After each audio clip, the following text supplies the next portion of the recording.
If you could, name all the injuries that you can remember having over the years. Good thing, Graham, is that I never had surgeries. I never, even with the concussions, I was never knocked out where I was always tired and I wake up the next day better. I never had, I was banged around a lot.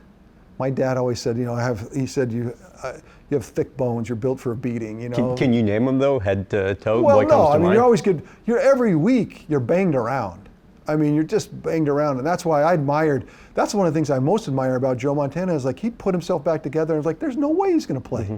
And he would warrior up and go do it. And so for me, getting back to playing and having the bumps and bruises of this season, there are a litany of things we can go through at every body part. But the good news for me is that I never had a debilitating injury that cost me any joints.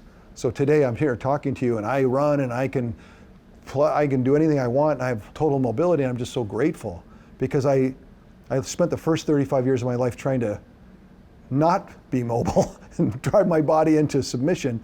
And then now, you know, 30 years later, it feels like it might make it. So it's cool.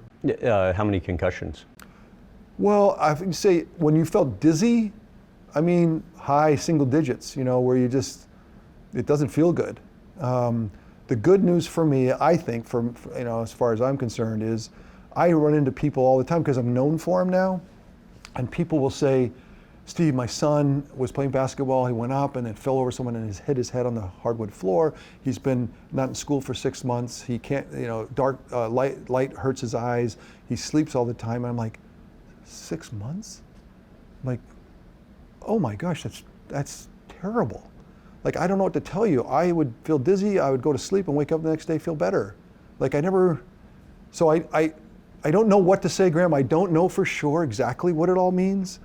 Now, do you think it's only a matter of time before you start to feel? I don't know. I mean, I feel What's your gut tell you? My gut tells me that I had episodic events that weren't too terrible and that healed, and I cross my fingers. I think that's what it is.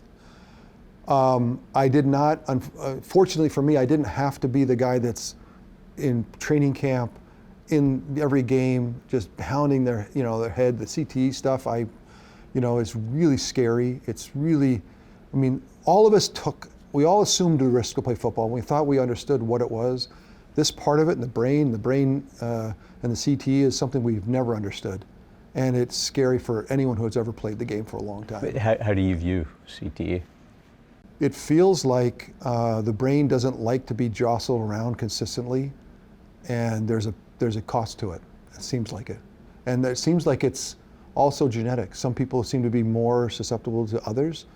And look, as you get older and you think about Alzheimer's and dementia, and there's a segment of society that's going to have this anyway, and then does football make it more likely?